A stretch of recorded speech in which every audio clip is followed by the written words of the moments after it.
बच्चों हम लोग कैश फ्लो स्टेटमेंट के क्वेश्चंस कर रहे हैं। लास्ट क्लास में हम लोगों ने 4 तक देख लिए थे, 5th से स्टार्ट करना है, ठीक है। तुम लोग अभी सुनो बस, ठीक है।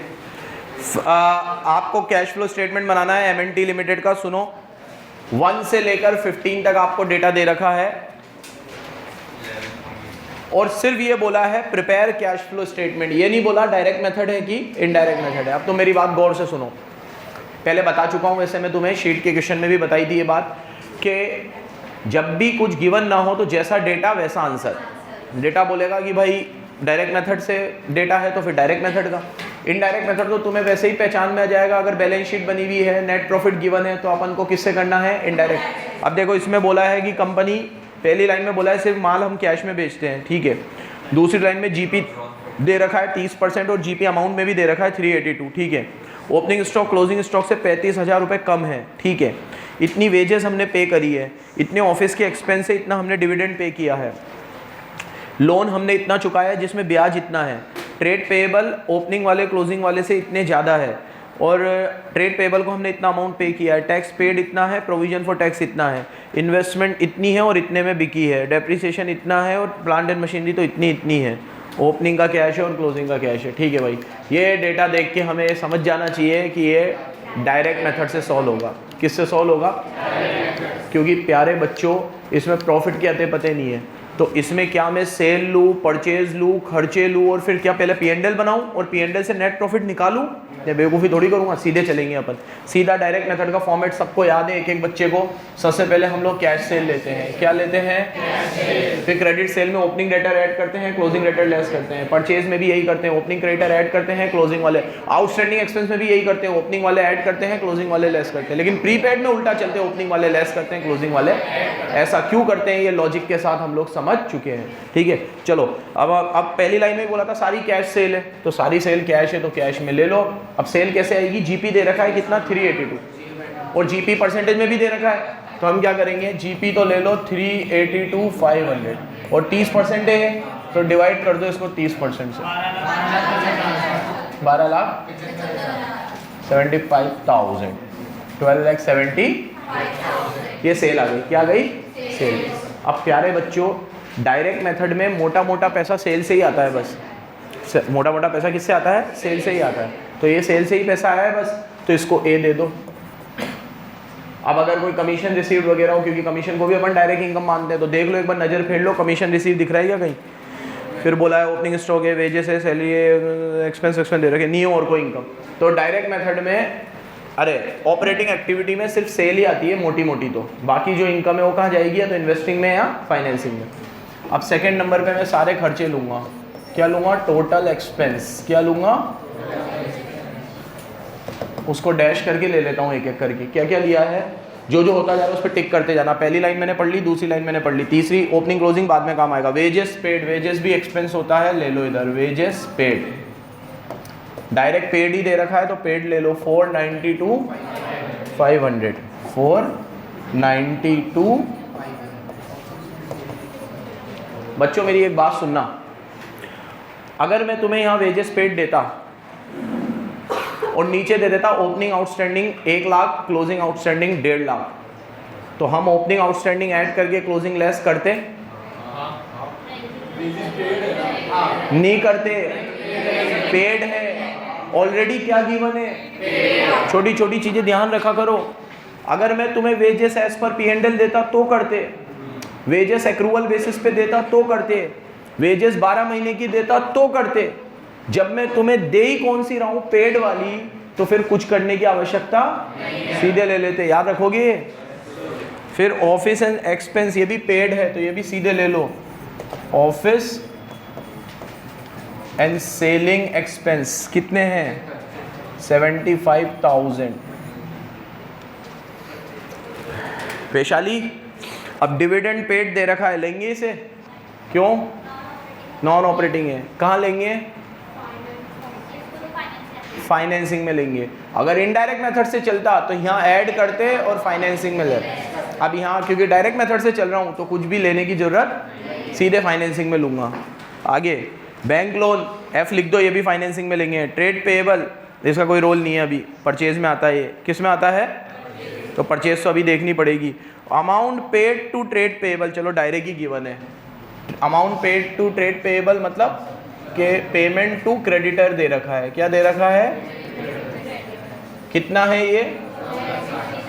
4 लाख। प्यारे बच्चों मेरी बात सुन लो। अब ये जो पेमेंट टू क्रेडिटर है ना, ये अपन निकालते हैं कैसे? पहले परचेज लेते, ओपनिंग के क्रेडिटर ऐड करते, क्लोजिंग के क्रेडिटर लेस करते। लेकिन क्योंकि पेमेंट डायरेक्ट ही दे रखी है तो कुछ ओपनिंग क्लोजिंग करने की आवश्यकता नहीं है। इसको एक और तरीके से भी किया जा सकता था। मेरे पास सेल है, मैं सेल में से जीपी हटाता तो सीओजीएस आ जाता। सीओजीएस के फॉर्मूले में ओपनिंग स्टॉक और क्लोजिंग स्टॉक की वैल्यू रखता तो परचेज आ जाती। फिर उस परचेज में ओपनिंग क्रेडिटर ऐड करता और क्लोजिंग क्रेडिटर लेस करता तो पेमेंट टू क्रेडिटर आ जाता। लेकिन ये करने की जरूरत, क्योंकि डायरेक्ट ही दे रखा है तो ये पागलपने में क्यों करूं। लेकिन तुम अगर उस तरीके से भी चलते इतना लंबा तो आंसर वुड रिमेन सेम। सुना क्या बोला मैंने? एक बार फिर सुनो। सेल में से मैं जीपी हटाता तो सीओजीएस आता। क्या आता? सीओजीएस में हम ओपनिंग स्टॉक क्लोजिंग स्टॉक का, सीओजीएस का फॉर्मूला होता है opening stock plus purchase minus closing stock. क्या होता है? Opening stock plus purchase minus. तो मेरे पास अगर ओपनिंग स्टॉक क्लोजिंग स्टॉक दोनों होते तो बीच में परचेज आ जाता बैलेंसिंग फिगर से। किससे आ जाता? फिर मैं यहाँ परचेज को इधर रखता फॉर्मूले के हिसाब, फॉर्मेट के हिसाब से। फिर परचेज के अंदर मैं ओपनिंग क्रेडिटर ऐड करता और क्लोजिंग क्रेडिटर लेस करता तो पेमेंट टू सप्लायर आ जाती। वो अभी भी दे ही रखी है तो इतना लंबा करने की जरूरत नहीं। आगे देखो, पेमेंट टू सप्लायर आ गया, टैक्स लास्ट में लूँगा, इन्वेस्टमेंट बाद में लूँगा, प्लांट एंड मशीनरी इन्वेस्टिंग में आएगी। हो गया ये पूरा, टोटल पेमेंट आ गई है। कितनी पेमेंट है जल्दी प्लस करके बताओ? 10 लाख। इसको मैं बी दे देता हूँ। अब तीसरे नंबर पे टैक्स पेड आता है, टैक्स सबसे लास्ट में आता है। तो टैक्स के लिए देखो क्या दे रखा है। टैक्स के लिए बोला टैक्स पेड 65,000 है, सीधे पेड ही दे रखा है, हमें पेड ही चाहिए। कितना है? 65,000। अब आ जाएगा cash flow from operating activity A minus B minus सी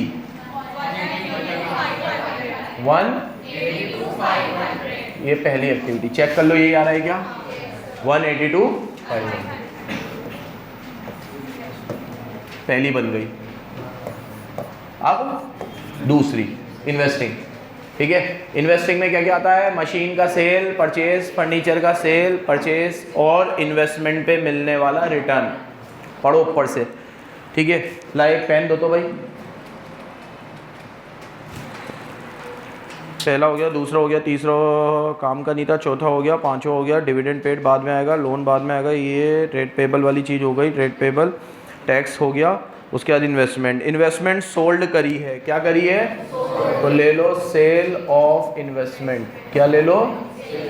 कितनी छे?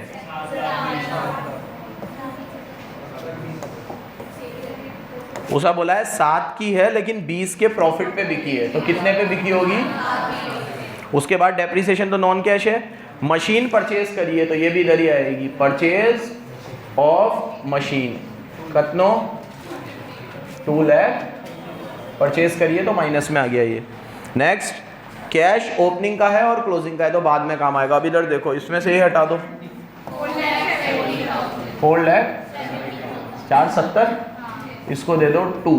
ये आ गया कैश फ्लो और फ्रॉम इन्वेस्टिंग एक्टिविटी। कौन सी एक्टिविटी? अब तीसरी और आखिरी, ठीक है।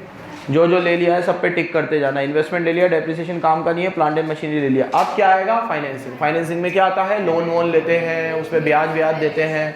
तो ऊपर से देखो लोन वोन था, एक तो डिविडेंड पेड था, एक बैंक लोन था। तो यहाँ ले लो बैंक लोन रीपेड।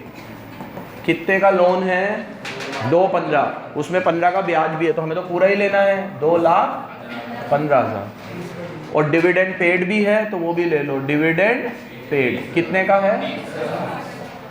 और आप ऊपर से नीचे तक एक हल्की नज़र फेर लो, कुछ रह तो नहीं गया। जीपी हो गया, ये हो गया, ये हो गया, ये हो गया, बैंक लोन मैंने ले लिया, डिविडेंड पेड मैंने ले लिया, ट्रेड पेबल मैंने ले लिए, इन्वेस्टमेंट हो गया, डेप्रिसिएशन हो गया मेरे हिसाब से पूरा, ठीक है। तो प्लस माइनस कर लो, ये माइनस में आ रहा है। कितना माइनस में आ रहा है? 245। कितना आ रहा है? इसको 3 दे दो। क्या दे दो? और नीचे आ जाएगा टोटल ऑफ ऑल एक्टिविटी। क्या आ जाएगा? 1 + 2 + 3। क्या आ जाएगा? अब देखो ये 470 तो प्लस में है, उसमें से 182 ये भी प्लस में है, सॉरी ये भी किस में है और ये किस में है, तो दोनों को प्लस करके माइनस कर दो। 4 लाख, इसमें ऐड करेंगे ओपनिंग कैश। कितना है ओपनिंग कैश? तो 4 में 2 जोड़ोगे कितना जाएगा? क्लोजिंग 6 लाख ही दे रखा है, cash flow tally. Next illustration number 6। Illustration number 6 में मेरे पास सबसे पहले P&L बना हुआ है। P&L में मेरे पास सेल है, COGS है, ऑपरेटिंग एक्सपेंस है मेरे पास, अदर इनकम में मेरे पास इंटरेस्ट पेड है, इंटरेस्ट रिसीव्ड है, गेन ऑन सेल है, लॉस ऑन सेल है, लास्ट में इनकम टैक्स है। 23 में से इनकम टैक्स जाएगा 7 का, तो 16,000 का मेरा प्रॉफिट बच गया। क्या बच गया? प्रॉफिट। फिर अदर इन्फॉर्मेशन में मेरे पास प्लांट का बैलेंस है और पेड टर्न करूँ तो इन्वेस्टमेंट है, इन्वेंट्री है, ट्रेड रिसीवेबल है, कैश है, शेयर कैपिटल है, रिजर्व एंड सरप्लस है, बॉन्ड है, सारी चीज़ें मतलब। और एनालिसिस में दे रखा है इतने की इन्वेस्टमेंट मैंने परचेस करी है, इतने की सेल करी, इतने का प्लांट परचेस किया, इतने का सेल किया, इतने के शेयर इशू करे, इतने का मैंने बॉन्ड रिडीम करा, इतने के शेयर मैंने इशू करे, इतने का डिविडेंड मैंने पे किया है। कैश फ्लो स्टेटमेंट बनाना है और साफ साफ दे रखा है किससे बनाना है? इनडायरेक्ट। क्या है? डायरेक्ट से भी बन सकता था, बिल्कुल, क्योंकि मेरे पास सेल थी, मेरे पास परचेज थी, मैं ओपनिंग ऐड करता, क्लोजिंग लेस करता, पूरा डायरेक्ट मेथड से भी ये बन सकता है। लेकिन अब बोला ही है कि इनडायरेक्ट से बनाना है, तो किससे बनाएंगे? इनडायरेक्ट। क्वेश्चन के साथ छेड़छाड़ तो करनी ही नहीं है। Illustration number 6। बच्चों इस क्वेश्चन को शुरू करूं उससे पहले, क्योंकि इस क्वेश्चन में मशीन परचेज भी हुई है, सेल भी हुई है, तो मैं अकाउंट बना लेता हूं। ठीक है, आपको सिखाया है सबसे पहले आप अकाउंट बनाया करो। तो देखो अब मशीन प्लांट के लिए बोला है, सबसे पहले ईयर चेक करना, 11-10 उल्टे हैं ईयर, 11-10 आपको सीधे लेना है, 10-11। तो आपको प्लांट ओपनिंग में 5 लाख का है, क्लोजिंग में 7 लाख का है, डेप्रिसिएशन ओपनिंग में 68 का है और क्लोजिंग में 1,03,000 का है। दिख रहा है आपको? और अब नीचे एडिशनल इन्फो में पढ़ो। एडिशनल इन्फो में बोला था प्लांट परचेज हुआ है और कुछ प्लांट सेल भी हुआ है, तो 2 अकाउंट बनाएंगे अपन। वर्किंग नोट 1 पहले बनेगा किसका अकाउंट? प्लांट का। फिर इसका बनेगा प्रोविजन फॉर डेप का।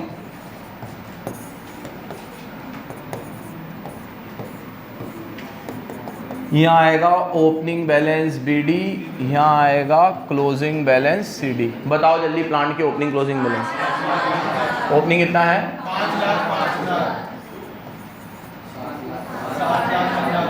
7 लाख। इसका ओपनिंग, इसका क्लोजिंग,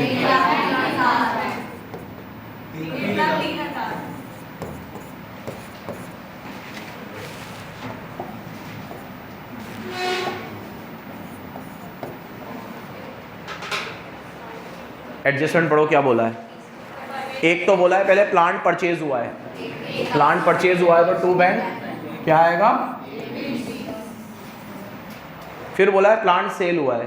कैसे सेल हुआ है कि 10 का था जिसपे 2 का तो डेप लग चुका था और 5 में बिक गया। बच्चों जब हम प्रोविजन अकाउंट मेंटेन करते हैं तो यहाँ करंट ईयर का डेप नहीं आता, प्रोविजन फॉर डेप आता है। जो मशीन हमने बेची होती है उसका डेप, तो ये प्लांट हमने बेचा है तो इसका एक्यूमुलेटेड डेप आएगा। यहाँ लिखूंगा बाय प्रोविजन फॉर डेप और यहाँ लिखूंगा टू प्लांट। कितना डेप लग चुका है इस पे? 10 की चीज पे 2 का डेप लग चुका है, तो हमारे लिए वो बची कितने की? 8 की, और बिकी कितने में है? 5 में, तो 3,000 का नुकसान है। नुकसान होता है तो यहाँ लिखते हैं बाय P&L। क्या लिखते हैं? और बेचते हैं तो यहाँ लिखते हैं बाय बैंक। क्या लिखते हैं? 5 और 3 और 2 8, ये 10 हो गए, पूरे हो गए 10। अब टोटल कर लो। अगर ये अपने आप बैलेंस हो गया तो अच्छी बात है, क्योंकि यहाँ परचेज भी दे ही रखी है, तो हो सकता है अपने आप बैलेंस हो जाए। 10 और ये 7 25 हो रहे हैं और ये 6 25 हो रहे हैं, तो 1 लाख की और परचेज है, मतलब 1 लाख की, क्योंकि यहाँ पे अगर कम आ रहा है तो क्या मानूंगा? परचेज ही मानूंगा। एसेट बढ़ने का क्या कारण होता है? परचेज। ठीक है, एक कारण और होता है, रिवैल्यूएशन भी होता है। एसेट किससे बढ़ती है? रिवैल्यू करने से भी बढ़ती है। तो एक बार हल्के हाथों से देख लो इसको कि कुछ ऐसी इन्फॉर्मेशन तो नहीं है रिवैल्यूएशन जैसी। इन्फॉर्मेशन पढ़ना, बस इन्फॉर्मेशन। पहले मैं बोला था परचेज हो तो ठीक है, इन्वेस्टमेंट दे तो ठीक है, परचेज प्लांट बोला था, ये बोला था, फिर बोला था 1 लाख के बॉन्ड इशू करे हैं और बदले में प्लांट दिया है, तो 1 लाख के बॉन्ड दिए हैं, तो मतलब यहाँ पे 2 बैंक नहीं आएगा, 2 बॉन्ड्स आएगा। क्या आएगा? ये हो गया 1 लाख, 1 लाख का ही फर्क था, ये अपने आप टैली हो गया। अगर ये लाइन ना लिखी हुई होती तो मैं 1 लाख की फिर परचेज मानता और 2 बैंक लिखता। क्या लिखता? तो आप टिक कर लो इसको।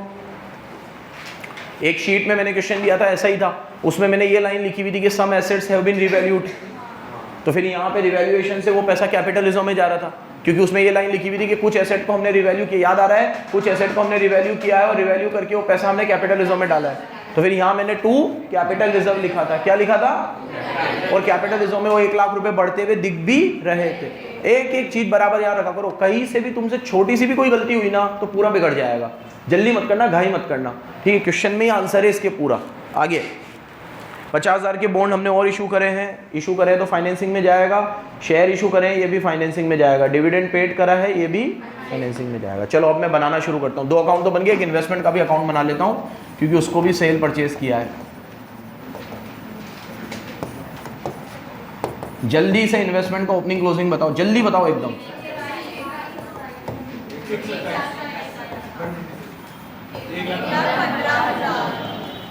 1 लाख। इन्वेस्टमेंट पे डेप वेप तो लगता नहीं है, सिर्फ सेल और परचेज आएगी। कितना इन्वेस्टमेंट? 78 का परचेज है, तो यहाँ ले लो 2 बैंक। कितना? और सेल हुआ है तो बाय बैंक। कितने में सेल हुआ है? 1 लाख 2 का था, अरे 1-2 में बिका है 90 का था, तो 1 लाख 2,000 और 12,000 का प्रॉफिट है, 2 P&L 12। बैलेंस कर लो, अपने आप हो गया क्या? ये हो गया मेरे हिसाब से, हो गया ना? हाँ, इसमें डेप आएगा balancing figures by dep current year का। कितना? अब जो करंट ईयर का डेप होता है वो P&L में आता है, तो क्रॉस चेक करो P&L में भी यही आ रहा है क्या? यही आ रहा है। कितना? अब आप बताओ, अगर ये क्रॉस चेक करने पे P&L में 37 नहीं आता तो फिर क्या होता? नहीं, P&L में डेप तो आता ही है ना, 37 नहीं आता, लेकिन 40 आता मान लो, तो किसी और चीज पे भी डेप लगा होगा, यही मानता। और 37 की अगर 30 आता तो पागल, हो ही नहीं सकता। गलत करा है, या तो हमने यहाँ कोई गलती करी है या क्वेश्चन में गलत दे रखा है।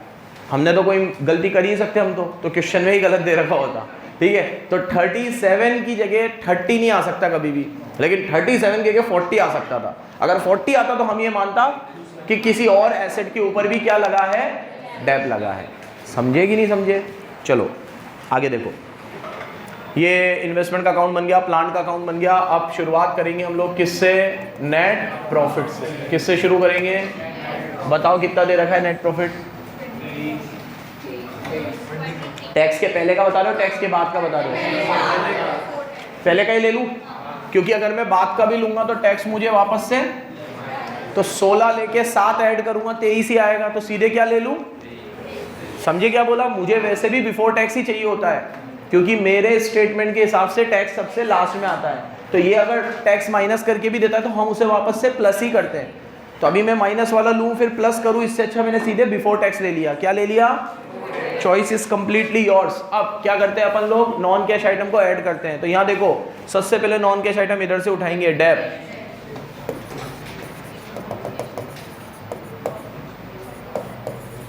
अब डेप के बाद लॉस ऑन सेल भी होता है। लॉस ऑन सेल है ये रहा, कितना है? 3,000। और गेन ऑन सेल भी होता है। गेन ऑन सेल कितना है? 12। तो लॉस ऑन सेल ऐड करो और गेन ऑन सेल लेस करो। कितना है गेन ऑन सेल? यही लेस कर दिया मैंने, ठीक है? अब सुनो, सारी नॉन कैश आइटम ऐड होती है।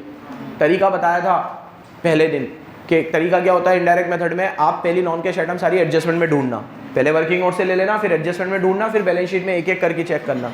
ऑपरेटिंग एक्टिविटी में जितना समय दे सकते हो देना, ये सही बन गई, बाकी तो अपने आप सही बनेगी। तो ऑपरेटिंग एक्टिविटी में पहले एडजस्टमेंट चेक करो, एडजस्टमेंट में नॉन कैश आइटम मिलेगी। पहला मैंने पढ़ लिया, दूसरा मैंने पढ़ लिया, तीसरा मैंने पढ़ लिया, चौथे का मैंने अकाउंट बना लिया। बॉन्ड नॉन कैश नहीं होता, बॉन्ड इशू हुए हैं। डिविडेंड पेड कितना है? 8,000। इसको लेंगे नहीं लेंगे? क्यों नहीं लेंगे नवलीन? हाँ,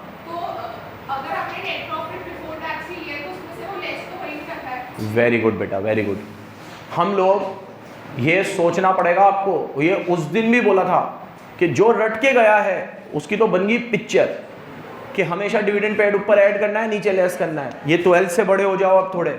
हम डिविडेंड पेड को ऐड क्यों करते हैं? क्योंकि हमने उसे पहले प्रॉफिट में से लेस किया होता है, तो हम वापस रिवर्स कैलकुलेशन करके ऐड कर देते हैं। और लेना कहाँ चाहिए? फाइनेंसिंग में। तो फाइनेंसिंग में तो हमेशा ही लेस होगा।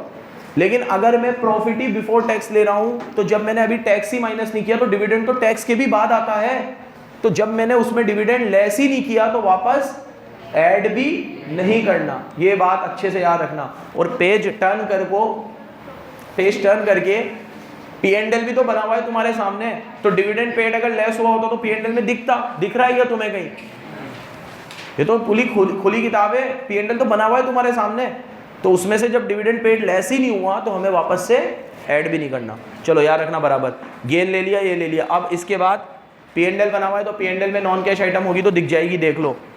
सबसे पहले डेप्रिसिएशन था, मैंने ले लिया। उसके बाद इंटरेस्ट भी हम ऐड करते हैं वापस से, तो ले लो इंटरेस्ट पेड, क्योंकि वो हमारे बिजनेस का खर्चा नहीं है। कितना है इंटरेस्ट पेड? ऐड कर दो। और इंटरेस्ट इनकम, ये हमारी बिजनेस की इनकम नहीं है, तो इंटरेस्ट रिसीव्ड को लेस कर दो। कितनी है? 6,000। फिर क्या है? Gain on sale, loss on sale, ये तो ले चुका मैं। फिर क्या है? इनकम टैक्स, ये तो बाद में आएगा। चलो अब बना लो और आउटर कॉलम में बताओ ये कितना है। कितना? और 68 में ये जोड़ दो तो कितना होगा? 60, 70, 80, 89 हो गया है। सॉरी 91 हो गया। ये कितना हो गया? अच्छा, ये और ये सब प्लस करके बोला है। ये तेजस्वी लोग हैं। तो यहाँ क्या लिखूँ फिर मैं?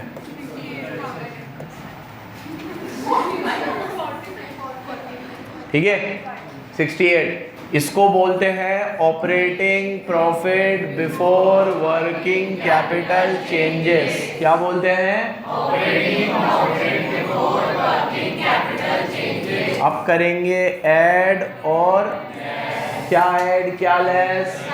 करंट एसेट का बढ़ना और करंट लायबिलिटी का कम होना अच्छी चीज, लेस करंट एसेट का कम होना और करंट लायबिलिटी का बढ़ना खराब चीज ऐड। लो, करंट एसेट और करंट लायबिलिटी दिखेगी तो फटाफट लेना, बम बम एकदम।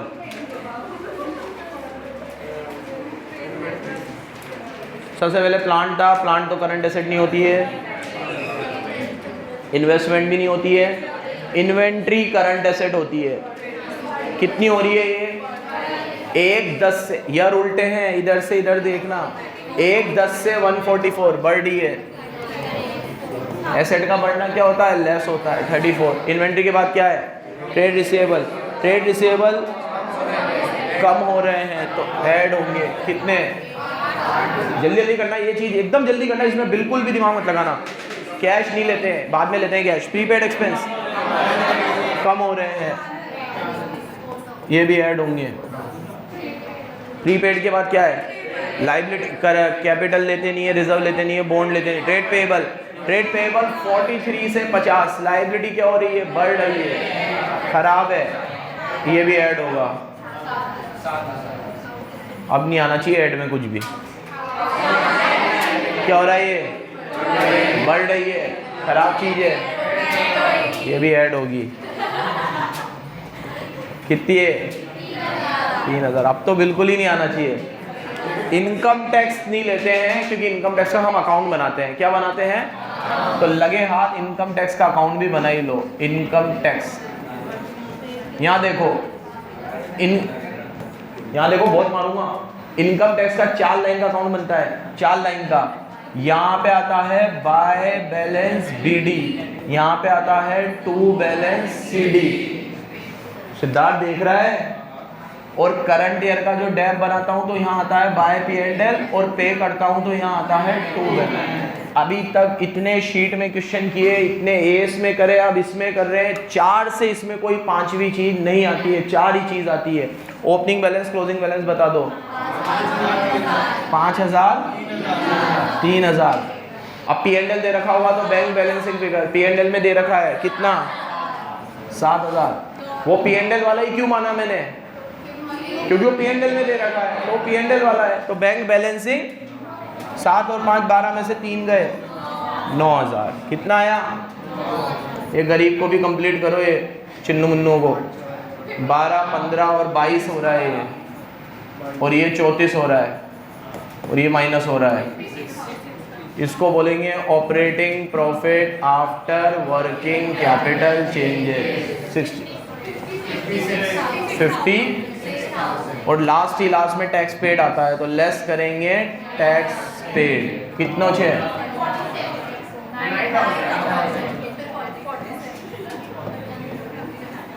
फाइनल आंसर ही बता दिया करना जो नीचे लिखा हुआ है तीनों एक्टिविटी का टोटल।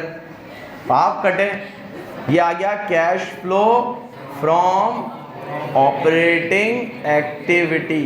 क्या आ गया ये, कैश फ्लो फ्रॉम, ठीक है। चिन्नू कितना आया ये 47 आ रहा है 47। इन्वेस्टिंग फाइनेंसिंग बुक से बना ले फटाफट। इन्वेस्टिंग में सुनो, अगर मैं अकाउंट बना चुका हूं तो इन्वेस्टिंग में मेरे को बुक भी नहीं देखनी, अकाउंट देखने हैं। सेल परचेज यही मिल जाएगी। ये रहा परचेज 1 20, बैंक देखना बस बैंक, और ये रहा सेल 5। तो 1 20 और 5 आ रहा है क्या, देखो जल्दी आ रहा है 1 20 और 5। अब ऐसे ही इन्वेस्टमेंट का सेल परचेज, इन्वेस्टमेंट का परचेज 78 और सेल 1,02,000 आ रहा है सेल परचेज। बस और क्या आता है, इन्वेस्टमेंट और प्लांट और इंटरेस्ट रिसीव डिविडेंड रिसीव यहाँ लेस होता है, ये यहाँ लेस हुआ है और 6000 वहाँ ऐड होगा, हो रहा है 6000 ऐड। बस अब क्या बनेगी, फाइनेंसिंग। फाइनेंसिंग के लिए कोई अकाउंट नहीं बनाते हैं। फाइनेंसिंग का पूरा मटेरियल बैलेंस शीट में मिलता है, लायबिलिटी साइड में। फाइनेंसिंग का पूरा मटेरियल कहाँ मिलता है, तो लायबिलिटी साइड। देखो पहले इन्वेस्टमेंट थी, इन्वेंट्री थी, ट्रेड रिसीवेबल था, कैश था, ये था। शेयर कैपिटल 315 से कितनी हो रही थी 465, तो दोनों का डिफरेंस लो 150। तो इशू ऑफ शेयर आ रहा होगा 150 आ रहा है। और ये बात मेरे भाई ने बोली भी थी कि 15,000 शेयर इशू करें, एक शेयर 10 रुपए का है। ये पॉइंट नंबर 7 में बोला भी था। किस में बोला था, तो अगर हम इन दोनों के डिफरेंस से भी ना चलते तो भी ये बात बोली गई थी कि 15,000 शेयर इशू हुए हैं और एक शेयर कितने का है 10 रुपए का। तो हमने 1.5 लाख रुपए ले लिया। उसके बाद शेयर कैपिटल के बाद देखो क्या है, बॉन्ड 245 से कितने हो रहे हैं 245 से, तो दोनों का डिफरेंस कितना है 245 से 290। अरे वो क्यों बातें कर रहे हो, क्या पूछ रहा है मेरे से, पूछ भाई बोल। 245 से कितना हो रहा है 295, तो कितने का डिफरेंस है, तो 50,000 के बॉन्ड इशू हुए, लेकिन 50,000 के बॉन्ड के मशीन के बदले में इशू हुए। ये मशीन है, ठीक है, हमने मशीन ले ली थी ना बॉन्ड देकर, ऐसा कुछ बोला था ना, वो 1 लाख की थी, ठीक है। तो इसका क्या मतलब हुआ कि अगर मैं 1 लाख के बॉन्ड इशू कर रहा हूँ और डिफरेंस से 50 का ही दिख रहा है, तो इसका ये मतलब हुआ कि मैंने 1 लाख के बॉन्ड तो इशू करे हैं और 50,000 के रिडीम करे हैं। तो जो 1 लाख के इशू करे हैं वो तो नहीं आएंगे क्योंकि उसमें तो कैश आया ही नहीं है, लेकिन जो 50,000 के रिडीम करे हैं उसमें तो कैश गया होगा। तो रिडम्पशन ऑफ बॉन्ड आ रहा होगा 50,000 से, आ रहा है रिडम्पशन ऑफ बॉन्ड कितने से आ रहा है, एक बार वापस देख लो मेरी तरफ, यहाँ देखो ओरिजिनली बॉन्ड 245 के थे, कितने के थे, अगर मैं 1 लाख के और इशू करूं तो 345 होने चाहिए, कितने होने चाहिए, लेकिन भाई तो कह रहे हैं 295 ही है, तो 345 में से 295 हटा दो, मतलब 50,000 के रिडीम हो गए तो रिडीम करने में पैसा जाता है, तो आ रहा है रिडेम्पशन ऑफ बॉन्ड करके, क्या आ रहा है, आ गया 50,000। उसके बाद इसके लिए खत्म हुआ, हमारे लिए खत्म नहीं हुआ। इधर देखो इंटरेस्ट पेड डिविडेंड पेड यहाँ ऐड होता है और वहाँ लेस होता है, तो इंटरेस्ट पेड तो ले लो 23 और डिविडेंड पेड उसमें से ले लो, कितना था 8,000। तो डिविडेंड पेड हमने यहाँ ऐड नहीं किया था क्योंकि वो प्रॉफिट में से लेस नहीं हुआ, लेकिन वो फाइनेंसिंग में लेस तो होगा। जैसे अगर मान लो तुम्हारा एग्जाम होता वाइवा का, रिटर्न पेपर ना होता तुम्हारा, ओरल पेपर होता, ओरल 12th में जैसे वाइवा होता था, तो अगर कोई एक्सटर्नल तुमसे पूछ रहा है कि बताओ डिविडेंड पेड कहाँ आता है, तो आपका जवाब क्या होना चाहिए? फाइनेंसिंग में। एक्सप्लेनेशन नहीं है कुछ भी, ठीक है, तो कहाँ आएगा वो? फाइनेंसिंग। अब आप ऐसा बोलोगे अगर कि ऑपरेटिंग में ऐड होता है, फाइनेंसिंग में लेस होता है, तो आप गलत जवाब दोगे उसको। उसने पूछा कहाँ आता है, ये नहीं पूछा क्या ट्रीटमेंट होता है, उसने पूछा तो डिविडेंड पेड हमेशा फाइनेंसिंग में आता है। वो तो हमने उसे नेट प्रॉफिट में से लेस कर रखा होता है, तो रिवर्स कैलकुलेशन करके वापस से ऐड। तो ये जो आप ऐड करते हो, ये आप अपनी गलती को सुधारो। इंटरेस्ट पेड वापस ऐड कर रहे हो, इसको लेस कर रहे हो, बट ये आते इधर थोड़ी है। इधर आते तो फिर ऐड लेस करने की जरूरत ही कहां पड़ती? ये तो जहां आते हैं वहां आते हैं। इंटरेस्ट पेड कहां आता है? फाइनेंसिंग। डिविडेंड पेड कहां आता है? फाइनेंस। इंटरेस्ट रिसीव कहां आता है? इन्वेस्टिंग। डिविडेंड रिसीव कहां आता है? इन्वेस्टिंग। जहां आते हैं वहां दिखाते हैं। समझ गए बराबर? चलो, बन गया है। तीनों एक्टिविटी को टोटल करोगे, ओपनिंग कैश में जोड़ोगे, अपने आप क्या आ जाएगा? Closing cash. अगर आ गया तो तुम्हारा सही है। अब 7 भी इसी तरीके का है, होमवर्क दे रहा हूं तुम्हें, करके लाना कल। बिल्कुल सिंपल क्वेश्चन है, बिल्कुल एक एक की कॉपी में चेक करूंगा, अगर करके नहीं लाया ना तुम्हारे पेरेंट्स को फोन करूंगा कल मैं। ये पढ़ते लिखते नहीं है, इनको हटा लो यहाँ से। 7 और 8 दोनों करके लाओगे तुम लोग कॉपी में। 7 और 8 बिल्कुल सिंपल है, बिल्कुल सिंपल। 8 में पूरा स्टेटमेंट बना हुआ है, सिर्फ उठा उठा के पटकना है, कौन सा ऑपरेटिंग में है, कौन सा इन्वेस्टिंग में है, कौन सा फाइनेंसिंग में है। समझ गए बराबर? धन्यवाद। बंद कर दे भाई।